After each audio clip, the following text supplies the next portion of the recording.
2025 में बदल गए जमीन रजिस्ट्री के नियम। अब प्रॉपर्टी खरीदने बेचने से पहले जान ले ये 4 बड़े बदलाव। अगर आपने जमीन खरीद ली है, रजिस्ट्री भी हो गई और अब आप निश्चित होकर प्लान बना रहे हैं मकान बनाने का, अगर हाँ तो ठहर जाइए, क्योंकि 2025 में कानून बदल गया है और अगर आप इन नए नियमों को नहीं जानते तो आपकी करोड़ों की जमीन कभी भी विवाद में फंस सकती है। नमस्कार दोस्तों, आज हम बात करने जा रहे हैं 2025 में जमीन रजिस्ट्री और मालिकाना हक से जुड़े 4 बड़े बदलाव के बारे में, जो हर प्रॉपर्टी खरीदार और विक्रेता को जानना जरूरी है। और साथ ही आपको बताएंगे कैसे एक ऐप लीगल कार्ट आपकी सारी लीगल टेंशन दूर कर सकता है। सबसे पहला बदलाव है, अब रजिस्ट्री का मतलब मालिकाना हक नहीं। पहले क्या होता था, आपने जमीन खरीदी, रजिस्ट्री करवाई और खुद को मालिक समझ लिया, लेकिन 2025 के बाद ये सोच कानूनन गलत हो गई है। अब रजिस्ट्री सिर्फ एक दस्तावेज है कि आपने जमीन खरीदी है। असली मालिकाना हक तब मिलेगा जब आपका नाम भूमि रिकॉर्ड यानी लैंड रिकॉर्ड में दर्ज होगा, जिसे म्यूटेशन यानी नामांतरण कहते हैं। आपको मैं एक उदाहरण बताता हूँ। मेरे पड़ोसी ने एक प्लॉट खरीदा, रजिस्ट्री भी करवाई, लेकिन म्यूटेशन नहीं कराया। जब निर्माण शुरू किया गया तो तहसील कार्यालय ने उसे अवैध घोषित कर दिया। महीनों की भागदौड़ और पैसे की बर्बादी हो गई।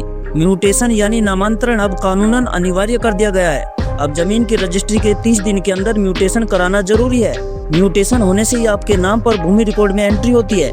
इसके बिना ना तो आप बैंक से लोन ले सकते हैं, ना निर्माण करा सकते हैं। अगर म्यूटेशन ना हो तो जमीन पर भविष्य में कोई और भी दावा कर सकता है। म्यूटेशन की फीस राज्य सरकार तय करती है, जो 100 रुपए से 500 रुपए तक हो सकती है, और अब ये प्रक्रिया भी आसान हो गई है। बदलाव नंबर 3, लैंड टाइटल वेरिफिकेशन अब अनिवार्य है। कई बार एक ही जमीन को दो लोगों को बेचा जाता है, या फिर जमीन पहले से कोर्ट केस में होती है और खरीदार को पता ही नहीं होता। इसलिए अब टाइटल वेरिफिकेशन यानी जमीन का मालिकाना इतिहास जांचना कानूनन जरूरी हो गया है। अगर आप जमीन खरीदते हैं तो आपको क्या करना होगा? पिछले 30 साल का खसरा खतौनी रिकॉर्ड देखे, जमीन पर कोई केस या विवाद तो नहीं है, क्या बेचने वाला असली मालिक है? अब मैं आपको उदाहरण से समझाता हूँ। मेरे एक दोस्त ने 2022 में खेत खरीदा, बाद में पता चला कि वो जमीन कोर्ट केस में थी।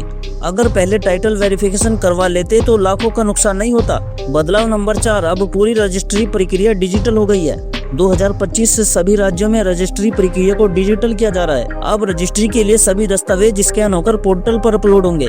डिजिटल सिग्नेचर और OTP वेरिफिकेशन से प्रक्रिया पूरी होगी। रियल टाइम ट्रैकिंग और स्टेटस अपडेट मिलेगा, और सबसे बड़ी बात, फर्जी दस्तावेजों और बिचौलियों से छुटकारा मिलेगा। दिल्ली, यूपी, महाराष्ट्र जैसे राज्य पहले ही डिजिटल रजिस्ट्री शुरू कर चुके हैं। अब मैं आपको एक ऐसे ऐप के बारे में बताता हूँ जिससे आपकी सारी लीगल टेंशन खत्म हो जाएगी। अब आपको म्यूटेशन, टाइटल वेरिफिकेशन या रजिस्ट्री की जानकारी के लिए तहसील और वकीलों के चक्कर लगाने की जरूरत नहीं है। बस लीगल कार्ट ऐप डाउनलोड करो और पाए हर लीगल काम के लिए भरोसेमंद समाधान, वो भी मोबाइल पर। लीगल कार्ट ऐप से आप अपनी जमीन के दस्तावेज वेरीफाई कर सकते हैं, म्यूटेशन की स्थिति ऑनलाइन जान सकते हैं, किसी भी राज्य के भूमि रिकॉर्ड देख सकते हैं, वकीलों से कॉल और चैट कर सकते हैं, और रजिस्ट्री या टाइटल रिपोर्ट की कानूनी जांच करवा सकते हैं सिर्फ कुछ मिनटों में। लीगल कार्ट ऐप डाउनलोड करें, लिंक डिस्क्रिप्शन में है। यह ऐप आपकी जमीन से जुड़ी हर चिंता को कानूनन तरीके से हल करने में हेल्प करेगा।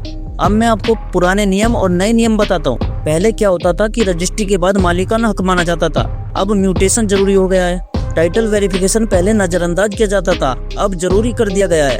रजिस्ट्री प्रक्रिया मैनुअल या ऑफलाइन होती थी, अब इसे पूरी तरह डिजिटल कर दिया गया है। पहले विवाद की संभावना अधिक होती थी, अब पारदर्शिता होने के कारण काफी कम हो गई है। अब मैं आपको कुछ बोनस टिप्स बताता हूँ जो आपको जमीन खरीदने में काफी हेल्प करेंगे और आपको किसी भी कानूनी जुर्म से बचाएंगे। सबसे पहले रजिस्ट्री के तुरंत बाद म्यूटेशन कराएं। लीगल कार्ट ऐप से जमीन का टाइटल रिकॉर्ड चेक करें। डिजिटल प्रक्रिया के लिए अपना मोबाइल नंबर और ईमेल अपडेट रखें। केवल सरकारी या मान्यता प्राप्त पोर्टल का इस्तेमाल करें। दस्तावेजों की जांच किसी स्थानीय वकील से जरूर करवाएं, या आप लीगल कार्ट ऐप पर, वहां पर भी बहुत सारे वकील होते हैं जिनसे आप चैट कर सकते हो, उसे जरूर डाउनलोड कर लेना। अब मैंने पिछली एक वीडियो बनाई थी, उसमें काफी सारे सवाल पूछे गए थे, तो मैंने कुछ सवाल इस वीडियो में शामिल किए। क्या अब रजिस्ट्री के बाद मालिकाना हक नहीं मिलेगा? नहीं, अब रजिस्ट्री के बाद म्यूटेशन कराना जरूरी है। बिना म्यूटेशन आप जमीन के मालिक नहीं माने जाएंगे। म्यूटेशन कब तक करना होता है? रजिस्ट्री के 30 दिन के भीतर म्यूटेशन अनिवार्य है। टाइटल वेरिफिकेशन कैसे करें? टाइटल वेरिफिकेशन आप लीगल कार्ट ऐप के जरिए या राज्य सरकार के राजस्व पोर्टल से कर सकते हो। डिजिटल रजिस्ट्री कैसे होती है? दस्तावेज स्कैन होकर ऑनलाइन पोर्टल पर अपलोड किए जाते हैं। डिजिटल साइन और OTP से वेरीफाई होते हैं। अगर म्यूटेशन ना हो तो क्या होगा? अगर आप म्यूटेशन ना कराओ तो आपको लोन नहीं मिलेगा और कानूनी विवाद हो सकता है। तो 2025 में जमीन जायदाद के नियम बदल चुके हैं। अब सिर्फ रजिस्ट्री नहीं, म्यूटेशन, टाइटल वेरिफिकेशन और डिजिटल प्रक्रिया को समझना और फॉलो करना बेहद जरूरी है। और इन सब में आपका सबसे बड़ा डिजिटल साथी है लीगल कार्ट ऐप। अभी लीगल कार्ट ऐप डाउनलोड करो और बिना किसी परेशानी के अपनी प्रॉपर्टी डीलिंग को बनाए 100% सुरक्षित और कानूनी। लिंक डिस्क्रिप्शन में है। और अगर आपको हमारी जानकारी अच्छी लगी हो तो वीडियो को लाइक जरूर करें और आगे हमारी वीडियो देखने के लिए चैनल को सब्सक्राइब करना ना भूलें। मिलते हैं अगली वीडियो में, तब तक के लिए धन्यवाद।